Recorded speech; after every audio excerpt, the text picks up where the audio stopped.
This episode of Uno Dose of Trace was graciously supported by CuriosityStream. DNA is incredible.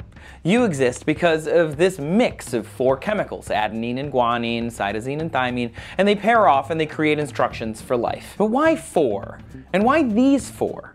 And where did these come from? And what if there are more than four? And you saw the title, so you actually know the answer to that one. But still, I have questions.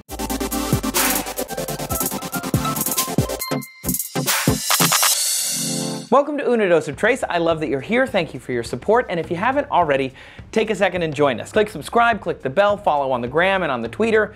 Okay, let's kick into it. You're not made up of ones and zeros, but you could argue ones and zeros and twos and threes, right?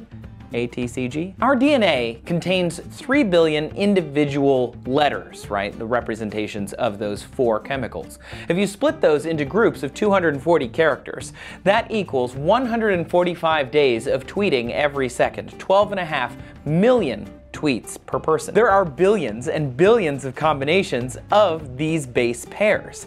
A study of exome variability found thousands of different variables were possible, and in fact there are many billions of humans that have ever existed, and so far we don't seem to have seen the same one twice. So DNA is the information code that gives us life, but what if it could hold the content of our life too? Images, videos, books, words, memories, calendars, you know, everything. If we can encode data into DNA, which we can, then we could use DNA to store information just like computers. We can do this, it's been covered a lot, even by me, but as powerful as the 4-base DNA is, I mean, look, it made this after all, you know, and you. It goes deeper.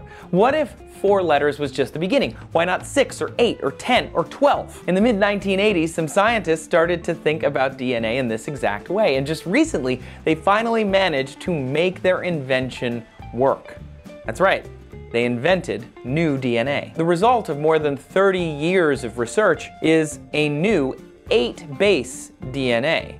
They've got the GA, they've got the TC, but they've also got 2 synthetic base pairs, BS and PZ. Funnily enough, when you put it all together, it still makes a double helix. This new base pair set mimics the structure of the natural bases. And this 8-base DNA functions just the same, just with more code. They call it hatch emoji. Japanese hatch for 8 and emoji for letter. Hatch emoji behaves the same as regular DNA. They even created other, companion molecules. RNA that would work alongside it. They used a virus to make that. Some synthetic enzymes created using bacteria, and they put together genes out of those base pairs. Synthetic proteins were created to then work with the synthetic genes that they created using the synthetic base pairs. Then they needed to read and write from the new hatch emoji. So the RNA that was created from a virus was used, and they put into a test tube the enzymes and the RNA and the hatch emoji, as well as a fluorescing molecule that when bonded with the RNA would glow green. When they mixed them all in the test tube, it glowed, and they knew it worked. An 8-base DNA set, double the number of base pairs in human and everyone's DNA, everything's DNA. Now, I don't know if you're as excited as I am, because you're probably hearing that word synthetic and thinking, oh, well, that's not real. Synthetic doesn't mean not real. It just means that they didn't evolve naturally on Earth. What if these hatch emoji evolved elsewhere? Because we've just proved through this research that they could work. They could create life codes somehow, somewhere in the universe. Aliens potentially could have evolved with 8 DNA bases, 4 base pairs. And that DNA could encode way more information in the same space and still potentially create life. NASA is super interested in this possibility, but before we get off track too much, the main thing that this is going to be used for is to store data. Hard drives will eventually fail. CDs actually rot after a long enough time. Solid-state drives have limited numbers of read-writes. But DNA, a study from 2015 found that if left in the Svalbard seed vault at 10 degrees Celsius, it could last 2,000 years with data on it. I've been there.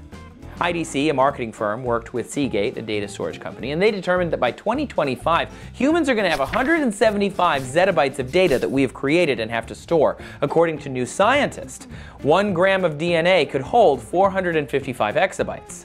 Now, to put that in perspective, 1 billion gigabytes, 1 exabyte. 1,000 exabytes? 1 zettabyte. And humans, again, will have created 175 zettabytes by 2025. So I went online and I was looking for how much DNA is in our bodies, and someone actually did the math. About 250 grams is the estimate. So if a gram of DNA can hold huge amounts of data, then our bodies, or the amount of DNA in our bodies, could outstrip the data needs of our whole planet for sure, especially if we make it out of 8 bases. So just to kind of recap, a team of scientists spent decades creating new 8-base DNA. This new DNA works just like ours, and it mimics life, but it isn't alive. We can't use it to make life, but we can use it to learn about ourselves, to better understand how our own programming works, use it for more data storage, use it to understand possible life in the rest of the universe. Wow, that's amazing. So next time you're staring at your body, thinking about how much data your fingertip might be able to store, you know, if you're like me, or if you're even more imaginative, picturing your DNA with 8 bases, just think about it for a bit, because it's possible. And now you know. This episode is brought to y'all by CuriosityStream, a subscription streaming service that offers over 2,000 documentaries and nonfiction titles from some of the world's best filmmakers, including exclusive originals. If you like this bit about DNA data storage, you'd probably dig the Nature's Math series on CuriosityStream. I know I did. I've seen so many memes about golden ratios and hexagons, but to have it laid out in a short documentary fashion, fantastic. Joining is simple, and you get a freebie. Just go to curiositystream.com/trace, enter the promo code TRACE, and you'll get the first 30 days completely free. Plus, you get to try the service for free, and you support the show. It's a win-win. Go do it. That was my first sponsor read ever for Uno Dos of Trace. How did I do? What'd you think? Thanks for stopping by and letting me try out this slightly altered look. I see in my analytics that a ton of you, like over 60%, aren't subscribed to the channel, so please take a second, join the Nerd Fam officially. There's always more to learn. Thanks for watching, everybody. I'll see you in the future.